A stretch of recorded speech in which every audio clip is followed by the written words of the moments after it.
temos aqui este fundo de sala para fazer.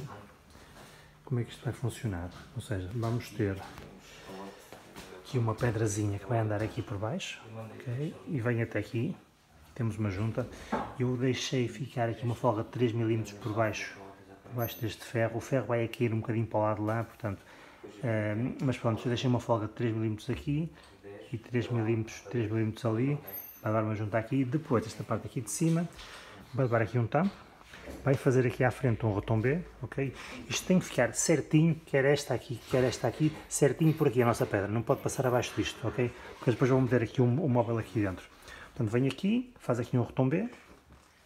E aqui deste lado vai fazer aqui uma junta aqui, assim desta na diagonal.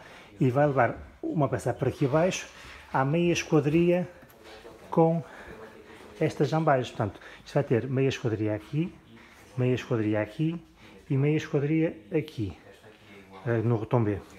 E leva uma junta, portanto, tudo isto que aqui está, leva uma junta aqui neste sítio e leva outra junta aqui. Depois é tudo meias esquadrias, meia esquadria aqui, meia esquadria ali e meia esquadria aqui. E tem ali um pequeno cortezinho para o rodapé, que eu já vou fazer, desta vez não me vou esquecer. E é isto, portanto, uma peça, duas peças, três peças com retombé e 4 peças, ok? É isto.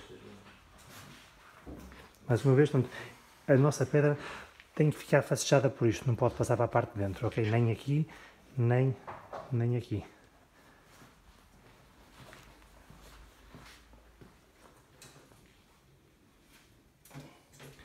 E aqui outro pormenor.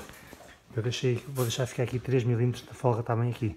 Portanto, 3 mm assim aqui. E 3 mm depois vocês ao assentarem deixem 3 mm também aqui da parte de baixo, que é para a junta de dilatação.